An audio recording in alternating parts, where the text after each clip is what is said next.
Ok, estamos en vivo. Estamos esperando a que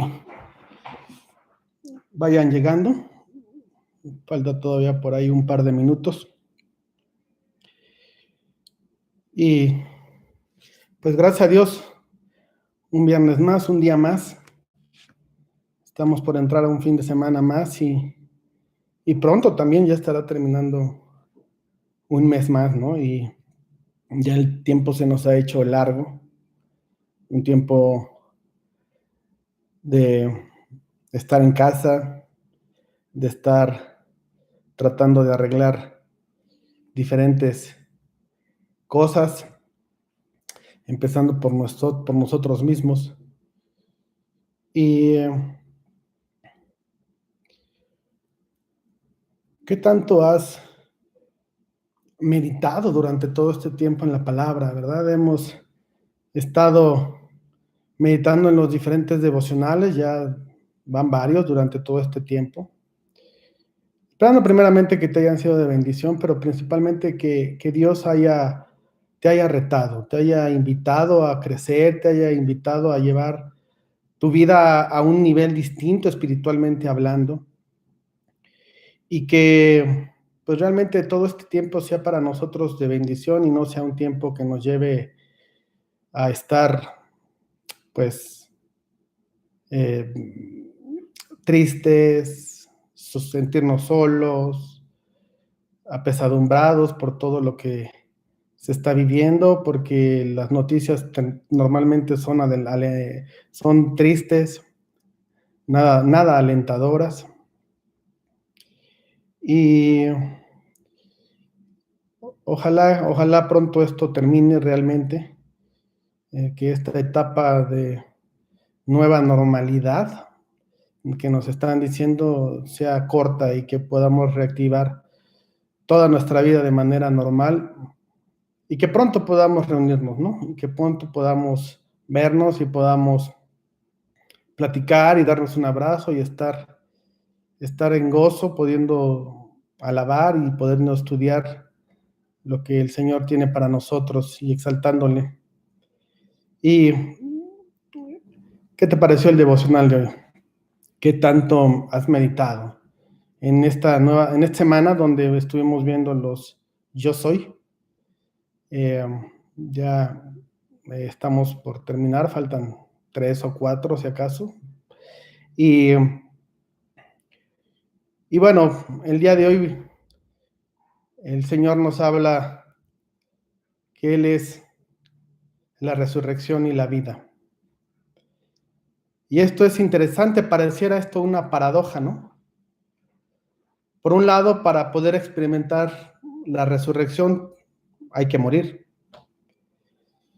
pero esta muerte a la vez trae vida, de manera que la muerte y la vida están unidas conforme al punto de vista del Señor. No podemos experimentar la vida si no hemos experimentado la muerte. Por un lado, la muerte del Señor trajo vida. Por otro lado, el cristiano muerto a través de Cristo tiene vida. Y el cristiano tiene que morir a sí mismo para poder tener verdadera vida y vida en abundancia. Y esto de repente nos puede sonar como paradójico, como sin sentido. La muerte puede traer vida, pero desde el punto de vista del Señor es una gran verdad. Para experimentar una hay que experimentar la otra. Y esa es una bendición para ti y para mí, porque hoy hemos experimentado ya la muerte, hemos muerto a nosotros mismos y ahora vivimos para el Señor. Hemos dejado de lado todo aquello que antes nos causaba placer, gozo, y hoy luchamos y nos esforzamos por seguir los pasos del Señor, y esa es la vida que Dios vino a darnos. Y el Señor así lo anuncia en diferentes formas. Y por otro lado, la resurrección que trajo, que vivió el Señor Jesucristo, y que es tan trascendental y tan importante que el apóstol Pablo lo pone como un eje principal para la fe del creyente. Si realmente no hubo resurrección, entonces no hay fe. Y todo mundo puede tener lástima de nosotros porque creemos en alguien el cual no venció. Sin embargo, nuestra fe está realmente sostenida en algo real, ¿no? De repente, una de las meditaciones que podemos hacer de nuestra fe, ¿de qué depende nuestra fe? Nuestra fe depende de unos evangelios quizá, que están llenos de significados y que es una fe que trata de sostener una verdad, o nuestra fe está sostenida por la evidencia de las verdades en la Escritura. Y esta última versión es la que realmente nosotros tenemos que vivir. Es una fe sustentada, es una fe que viene de una verdad, pero no una verdad que nosotros nos hayamos formado, sino de una verdad que es absoluta y que está narrada en los evangelios y que está narrada en la Escritura, pero no solamente está narrada una vez que se dio, sino desde antes. Desde el Antiguo Testamento está anunciado que el Mesías, que Dios mismo iba a resucitar. Y es interesante cómo se va dando todo esto, porque si tú has leído los 4 evangelios, vas viendo cómo cada uno de los escritores de los evangelios va dando detalles de cómo se dio la resurrección, de los testigos, de lo que vivieron las mujeres cuando llevaban pues las especies aromáticas a la tumba de Jesús, cómo se dieron lo de los ángeles. De repente hay ahí como una discusión si fueron realmente un ángel o fueron 2 ángeles, en fin. Nos dan muchos detalles los evangelios. Sin embargo, Pablo, en la primera carta a los Corintios, en el capítulo 15, que es el llamado capítulo de la resurrección, es un capítulo amplio, pero realmente impresionante e enriquecedor de lo que significa realmente para el cristiano y de lo que significó no nada más para el cristiano, sino para inclusive el incrédulo, la resurrección de Jesús.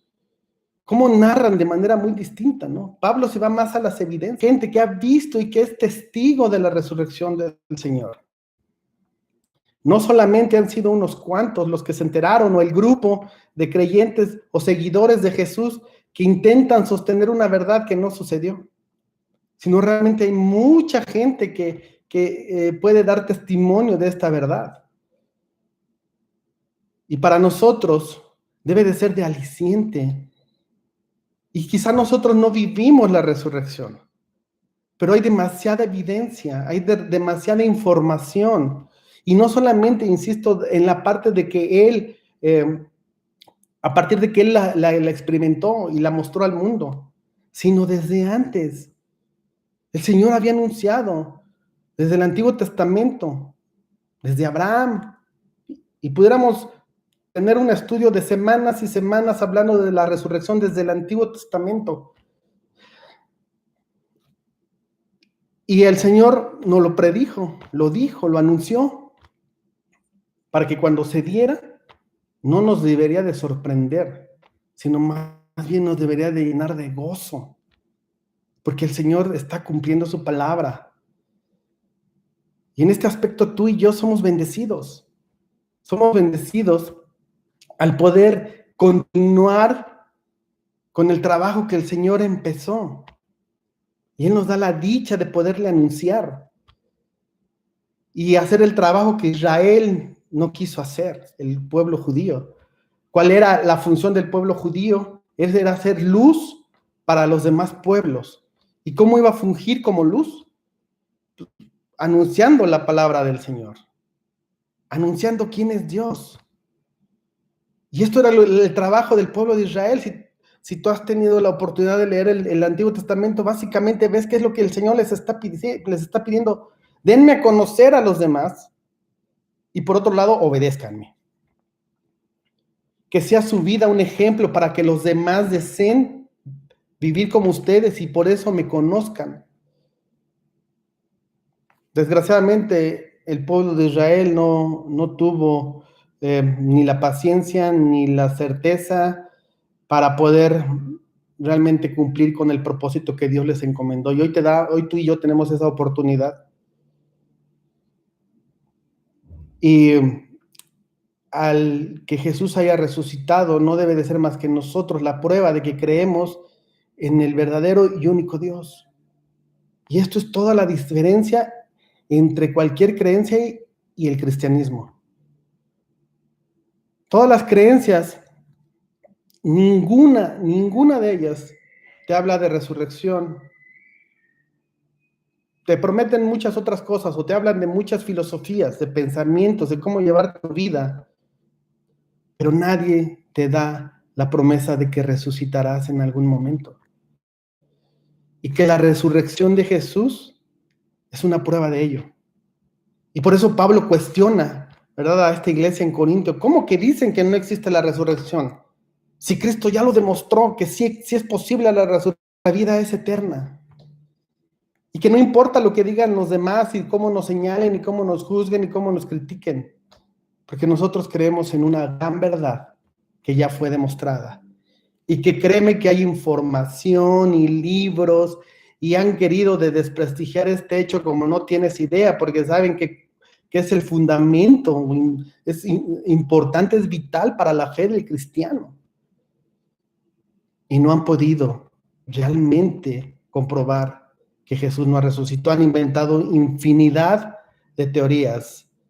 Que si se fue a vivir a la India, con María Magdalena, que si los apóstoles robaron en la noche su cuerpo, y eso de hecho está en la escritura, se menciona, ¿verdad? Hablando sobre este tema. Entonces, el soldado diciéndole a Poncio Pilato, no vaya a ser que los apóstoles quieran robarse el cuerpo. Y en fin, infinidad de teorías han intentado demostrar que el Señor no resucitó. Sin embargo, no ha sido posible. Porque la real, y en eso tú y yo debemos de ser, y su resurrección, y no ha podido. Y eso debe de hacer un aliento para nuestra fe. Y por eso vamos a orar por ello. Vamos a orar agradeciendo, sucedió sino desde antes, Él no lo anunció. Y podemos ver versículos.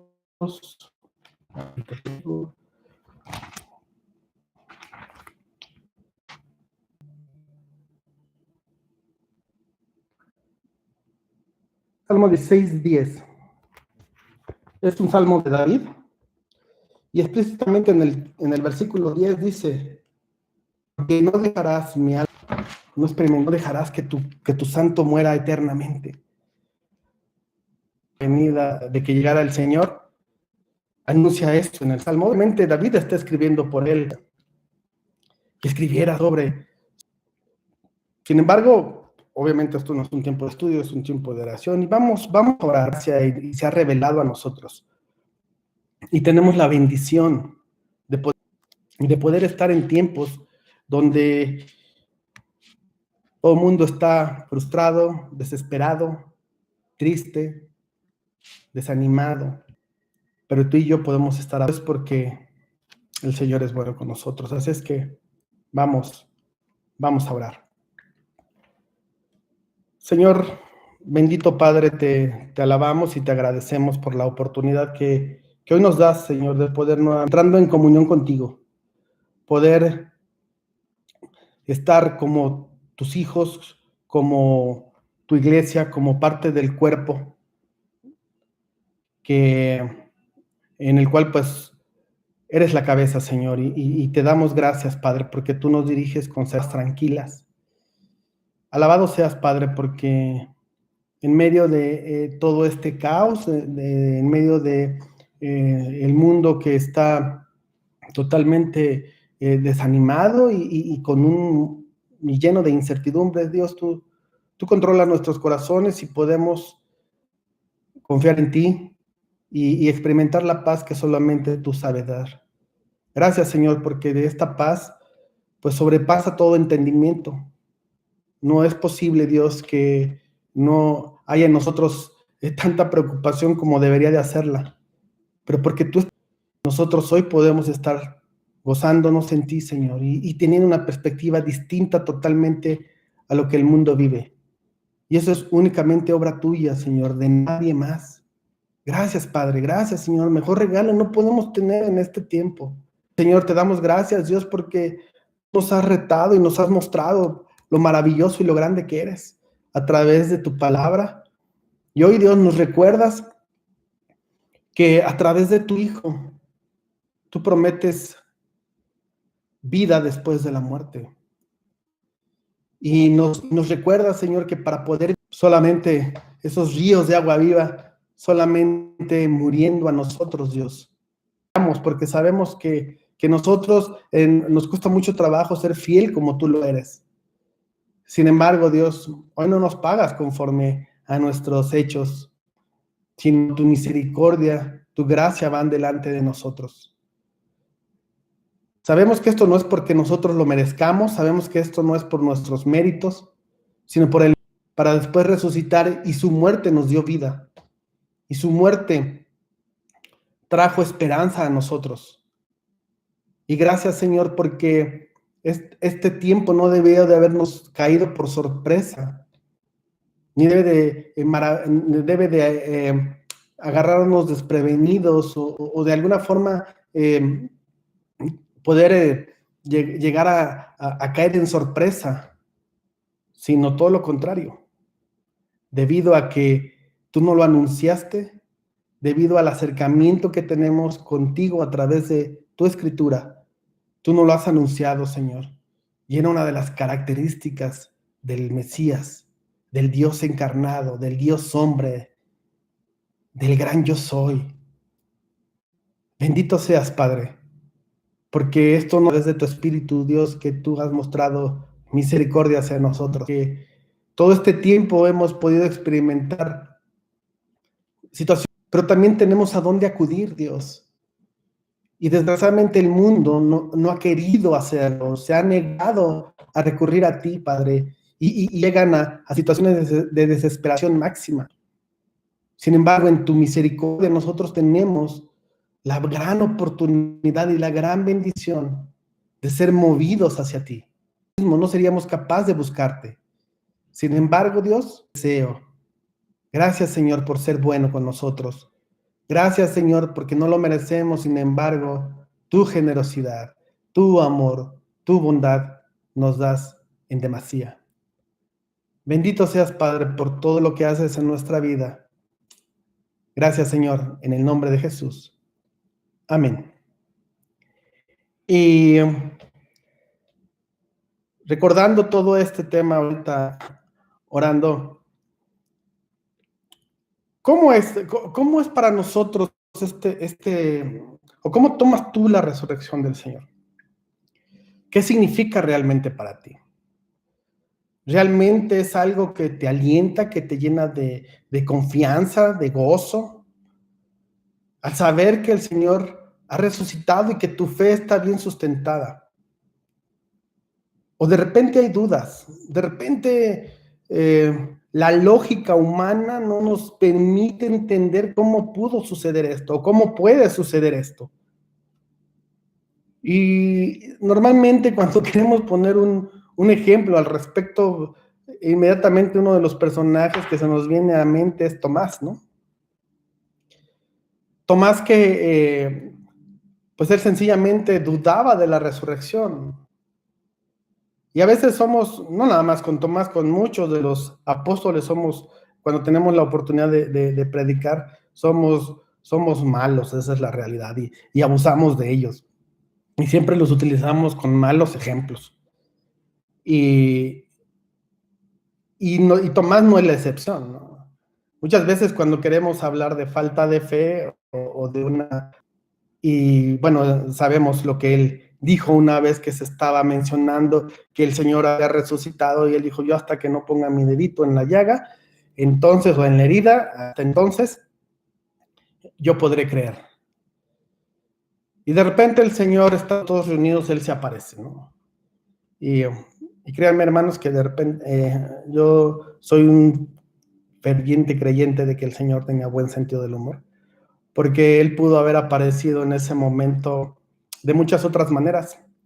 Y de repente, como en una manera sorpresiva, se aparece. Y quizá esto pudo haber causado un poco de susto a los apóstoles, ¿no? Y como una broma del Señor. Pero en este aspecto lo que es realmente para resaltar es que si nosotros ampliáramos un poco más nuestra visión y no enfocarnos en Tomás solamente en esa parte, sino pudiéramos ver desde todo lo que hizo Tomás, desde que fue llamado el Señor, todas las participaciones que la Biblia nos da de él, es que a veces en nuestra lógica no hay cabida para un acto tan grande. Y seguramente él lo experimentó por muchas circunstancias. Primera, porque él supo cómo murió. Y en la crucifixión no había manera de bajar de la cruz vivo, de una u otra forma, pero todos aquellos que experimentaban la crucifixión bajaban muertos.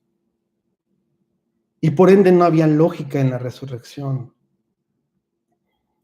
Yo supongo a Tomás con su cabeza dando vueltas, querer de un momento a otro. Y por eso Tomás, queriendo usar la lógica humana, intenta pues querer tener una certeza, ¿no? Y a veces no fuimos así. Yo, recordando un poco mi época antes de ser creyente, si hay algo que yo no quería experimentar es que me vieran en la cara o que jugaran conmigo o que abusaran de mí. Yo quería ser esclavo de una religión.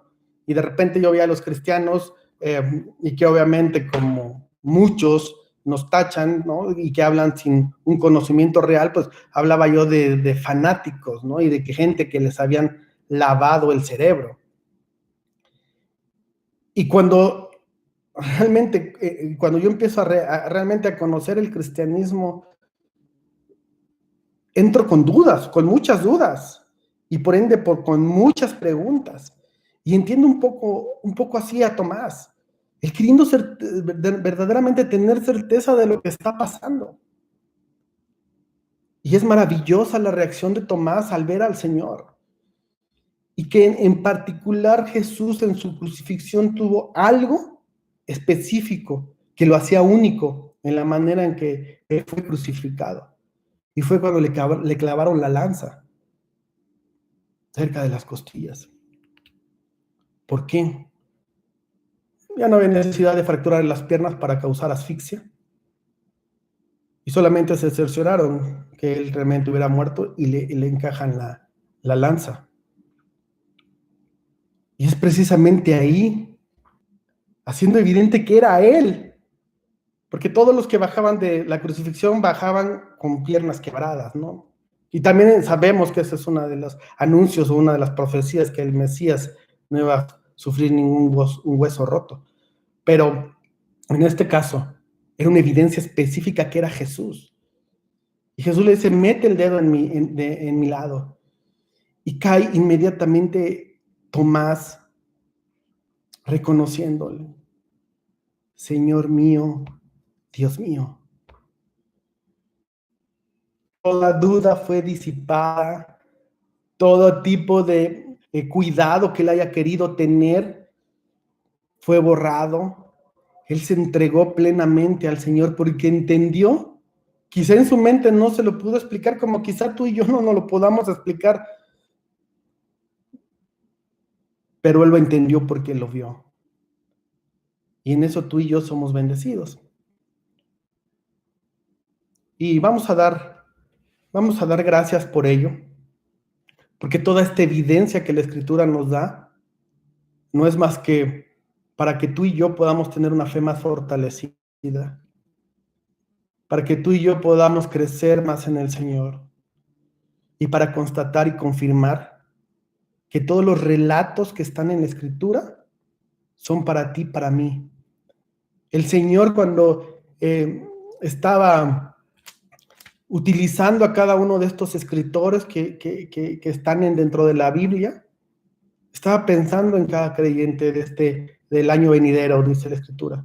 Estaba pensando en ti, estaba pensando en mí.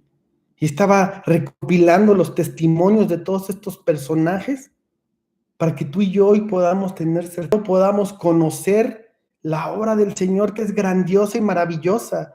Y entonces vamos a poder entender que tenemos que usar la fe, porque sus pensamientos son superiores a los nuestros. Hay muchas cosas que nos cuestan trabajo entender, porque el Señor es magnífico, es insuperable y está muy por encima de nosotros. Y esperaremos a estar frente a Él y poderle decir, papi, ¿por qué esto? Interesante todo esto y damos a gracias a Dios por ello. Hoy tú y yo estamos aquí reunidos, mostrando amor unos por otros, como familia, como sus hijos, como la iglesia, como el cuerpo, y acudir a Él y elevar nuestras plegarias.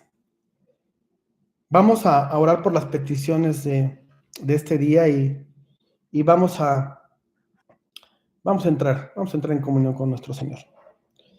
Amado Padre, te diles que tenemos un grupo de hermanos que nos aman, un grupo de hermanos que están con nosotros y que están dispuestos, Señor, a interceder por nosotros en una prueba de amor, de ese amor que tú has puesto en el corazón de cada creyente.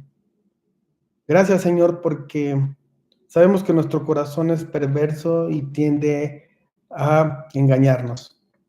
Pero, Señor, tú vas puliendo y vas transformando nuestro corazón y te lo agradecemos, Señor, y nos vas dando un amor genuino, un amor real, un amor que solamente tú puedes experimentar y que hoy tenemos nosotros la bendición, Señor, de poder y de intentar seguir. Un amor que se sacrifica por el otro. Gracias, Señor. Gracias, Padre. Y en ello, Dios, te queremos pedir por la mundo padece. También sabemos, Dios, que su mami tiene poco que está ante tu presencia. Y, Señor, pues todo esto, la muerte, nos causa dolor, nos causa inclusive muchas, porque Él pueda ser recuperado, porque Él pueda ser sanado y que la familia, Dios, no sufra una pérdida más. Señor, ayúdales, Dios, a que este tiempo difícil, complicado, pase y que puedan ver tu mano. Y si son creyentes, Señor, que puedan gozarse en ello, en el poder de ver de cómo tú tienes para sanar. Y si no son creyentes, Dios, que puedan ver tu mano para creer en ti. Señor, el hombre te necesita en todo momento y no se ha dado cuenta de ello y te rechaza. Pero más en este tiempo complicado, en estos momentos de enfermedad, más que nunca te necesitamos, Señor. Y yo te ruego por ello, que tú hagas la obra en él y lo recuperes. Sé con él, Padre bendito. Señor, seguimos orando por la familia Martínez Narváez, porque pues está a punto, principalmente por Juan Martínez, está a punto de retirarle la intubación. Y Señor, pues que en tu voluntad sea que una vez retirado este tipo de aparatos, de sondas, él pueda empezar a respirar por sí solo. Señor, sabemos que, o la información que tenemos es que los hospitales están sobrepoblados, Señor, y pues la información no fluye. Realmente es muy complicado este momento dentro de la logística de los hospitales, están totalmente colapsadas. Señor, pero dale paz a la familia, que si no han recibido información, puedan ellos experimentar paz y que la información que les llegue sea que Él está empezando a respirar por sí solo y que no necesita más sondas, Dios, que le puedan suministrar oxígeno. Te pido también por el señor Gómez, por su esposa Claudia, por toda la familia. Señor, que para nosotros es un gozo, Dios. Lucas 10, el Evangelio nos dice que hay fiesta en el cielo cuando un nuevo pecador se arrepiente y Señor, pues sabemos que ellos han entendido esto, y han encontrado que tú estás ahí, Dios, para otorgarles vida eterna. porque tú eres el dador y el sustentador de la vida. Gracias por sus vidas, gracias, Señor, porque tú has podido obrar en ellos. Y Padre, pues que hoy puedan encontrar un lugar. Sabemos que la iglesia, aunque no está detenida, pues sí no tenemos la oportunidad de poder reunirnos como tradicionalmente lo hacemos, pero que ellos donde estén encuentren, Dios. Sabemos que el que inició la obra, que eres tú, Señor, la perfeccionará y la va a terminar, y sabemos que en eso debemos seguir siendo alimentados. Señor, te rogamos por Padre que pronto podamos reunirnos, que pronto podamos estar juntos, y que cuides de cada uno de los nuestros, Dios. Señor, te rogamos, Padre, que nos guardes, que nos cuides, y que si es necesario que alguno de nosotros atraviese por un momento de estos, porque sí, así es necesario, Señor, nos dé sabiduría, pero también tengamos el amor como iglesia para poder ayudarnos, para poder ser tus brazos, Dios, para poder tener palabras de consuelo, Señor, para poder ayudarles y para que vean que no están solos. Primeramente, que tú estás con nosotros, que tú mueves corazones y mueves brazos y mueves pies, Dios, para poder llegar a cada uno de nosotros. Por nuestra familia también, que no te conoce, que no es creyente, en contacto con ellos y puedan presentar el evangelio. Señor, ayuda a nuestras familias que aún no te conocen, Dios, que puedan encontrar también arrepentimiento y fe. Señor, más que una enfermedad, nos preocupa su vida espiritual, donde ellos puedan llegar a tu presencia sin haber reconocido como su único y suficiente Salvador a otros. Y ayuda a nuestras familias a poder entender, Dios, que solamente hay un Dios y que solamente hay un mediador y que solamente hay un camino el cual tú has trazado y que ningún otro camino llevará a ti, Señor. Porque Jesús es la puerta, y el que no entra por la puerta, dice la Escritura, dice tu palabra, que es un ladrón. Porque solamente los ladrones no entran por la puerta. Señor, te pedimos por los líderes de la iglesia, por los líderes de esta iglesia, pero también por los líderes de todas las iglesias, Señor. Aquellos siervos fieles que se esfuerzan y que en este tiempo están ideando maneras de hacer llegar tu mensaje, de hacer llegar tu familiar enfermo, sino que ellos estén totalmente concentrados, cada uno de poder llevar, trae consuelo y trae crecimiento. Señor, te ruego porque en este tiempo sabemos que la situación económica se está complicando, Dios, se está viendo contracciones, mucho tiempo sin trabajar. Y Señor, pues que a diferentes personas, Señor, puedan tener el sustento y puedan no despedir gente, sino todo lo contrario, Señor, que puedan tener estabilidad en general. Porque, Señor, que no termine este tiempo como lo veníamos haciendo como humanidad, sino que realmente haya para nosotros ese revulsivo que nos lleve a ti. Que al verse en necesidad y en el temor que hoy se experimenta, Dios, pueda todo aquel que no te conoce aún, pueda ir a ti, pueda ir a tus brazos, pueda reconciliarse contigo, Señor, porque tú ya has dado la puerta, tú ya has dado el camino.